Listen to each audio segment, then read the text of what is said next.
Allez, petite vidéo vite fait là sur le pâturage parce que je me suis enfin décidée à mettre en place un protocole de pâturage pour cette année 2025. Je dirais, là on est 2 jours après la vidéo que je vous ai filmée là où j'étais un peu, voilà, j'étais partie pour faire 7 jours sur chaque parcelle en gros. Et alors je vais pas faire 7 jours là, ça fait 4 jours qu'elles sont sur celle-là. Et c'est bien assez. Donc du coup, je commence à voir les crottes apparentes et tout ça, donc je vais pas faire plus. Donc là, elles ont fait 4 jours ici. Donc je rappelle que là, c'est une parcelle de 2500 mètres carrés à peu près. Et du coup, en fait, en nettoyant donc là, pareil, hein, c'est le nettoyage là que je suis en train de faire sur tout le tour.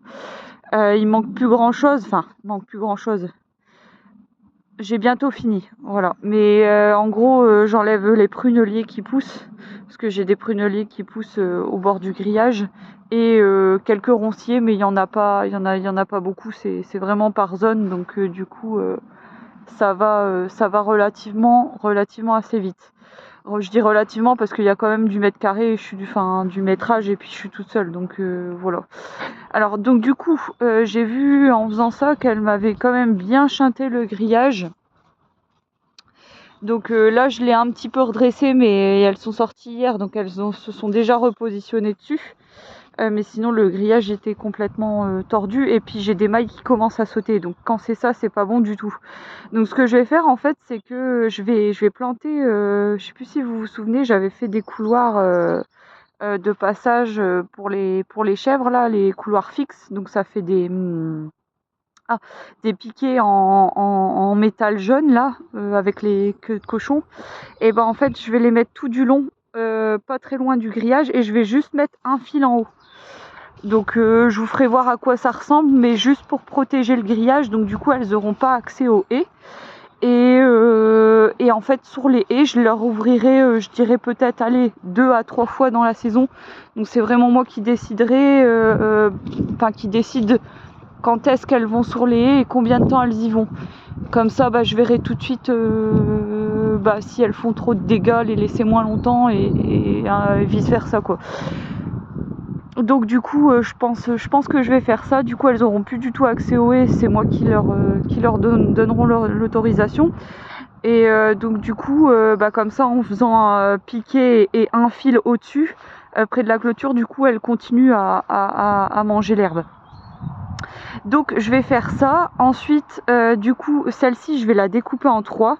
Donc je vais la découper. Il y aura une parcelle là du fond là que j'ai toujours fait depuis que je suis arrivée ici, parce qu'elle est facile à mettre en place, et que elle est bien cette parcelle là à chaque fois que je fais avec le filet électrique.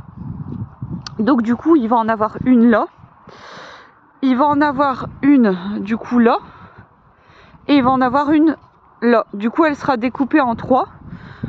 Donc je vais devoir positionner peut-être 2 filets en tout, 2 ou 3 filets. Donc ce qui est pas grand chose comparé à l'année dernière, parce que je découpais beaucoup plus. Et du coup elles vont rester que 2 jours. J'ai décidé de faire quand même du pâturage tournant dynamique, parce que j'ai pas envie. Voilà, je vais faire comme ça au démarrage, et on verra bien. J'aurais pu faire les fameux 1 semaine par parcelle, mais pour ça il aurait fallu que j'ai beaucoup moins de chèvres.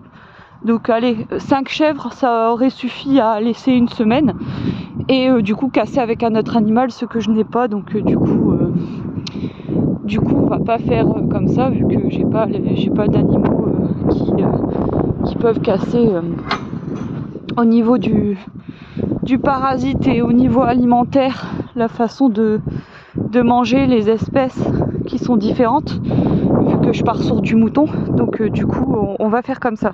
Donc pareil, hein, celle-là j'ai quasiment fini de nettoyer. J'ai plus qu'une zone là, une petite zone. Il manque plus que des ronces à enlever, mais j'ai plus grand chose.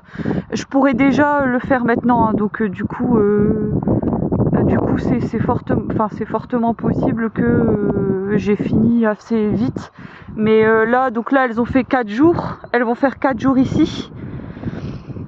elles vont faire 4 jours sur la parcelle de la mare, elles vont faire 4 jours sur celle du fond après la mare. Le temps que je termine de nettoyer un petit peu et que je positionne du coup mes piquets et mes fils.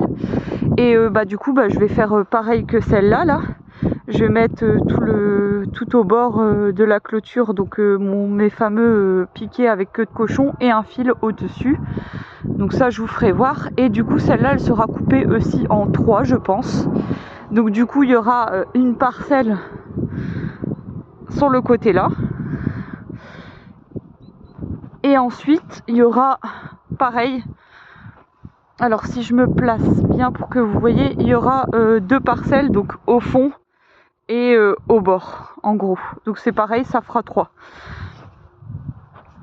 Sachant que du coup je pourrais laisser peut-être avoir mes filets électriques amovibles là, ceux avec lesquels je travaillais justement pour déplacer très vite.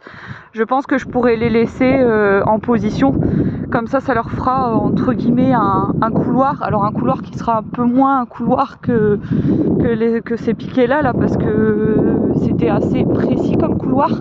Donc là ils vont être un petit peu plus écartés on va dire les couloirs, mais bon c'est au moins il y a des zones qui sont vraiment réservées au pâturage et d'autres où elles auront accessibilité. Donc là vous voyez, alors par contre on le voit déjà, j'ai laissé 4 jours du coup sur cette parcelle là qui commence à être vraiment courte et où on voit quand même les crottes.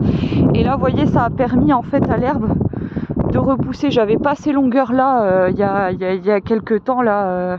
Il y a une semaine de ça, j'avais pas cette longueur là, j'avais du très court et là je commence à avoir un petit peu plus de matière, donc ça c'est pas mal. Je pense qu'elles vont bien aimer. Donc 4 jours sur celle-là aussi. Sachant que c'est toujours pareil, hein, si vous voyez par exemple que l'herbe pousse, finissent par pousser assez vite, il faudra les laisser moins de temps et commencer à vraiment se grouiller pour le pâturage tournant dynamique pour les faire consommer l'herbe correctement quoi. Donc là c'est pareil, c'est en train de pousser mais c'est encore assez court. Donc du coup on n'est pas... Voilà, il n'y a rien qui urge, mais il faudrait que cette semaine, pareil là j'ai nettoyé les haies là. Donc du coup, alors il reste encore de la tige qui dépasse la haie, mais en gros moi ce que je fais c'est un nettoyage pour que le grillage soit pas vous voyez, poussé. Et ça me dérange pas qu'il y ait non plus des espèces qui tigent en dehors, parce que du coup les chèvres elles vont me le consommer. Il faudra juste que je mette peut-être les piquets un tout petit peu plus loin du grillage. Donc ça veut dire aussi qu'on peut perdre potentiellement de l'herbe, un peu d'herbe en consommation quoi. Donc il faut trouver le juste milieu entre tailler, pas trop tailler pour faire quand même de la nourriture, sachant que les chèvres elles valorisent quand même mieux la feuille que l'herbe. Et du coup voilà quoi. Donc là on le voit hein, là par contre j'ai pas encore fait, mais c'est correct en fait. En fait on est tellement régulier sur la taille que si on est un petit peu en retard ou qu'il y a une zone qu'on fait pas tout de suite et qu'on fait par exemple que au mois d'août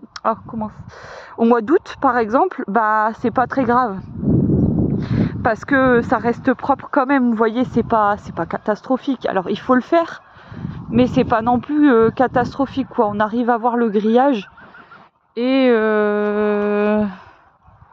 c'est correct. Alors je vois que mon tuyau a été déplacé par le voisin, donc je vais le replacer parce qu'en fait le voisin, je vais vous faire voir un truc. Donc je lui ai envoyé un message et il m'a rappelé, du coup c'est très bien. Voilà, parce qu'en fait il est très gentil hein, mais il a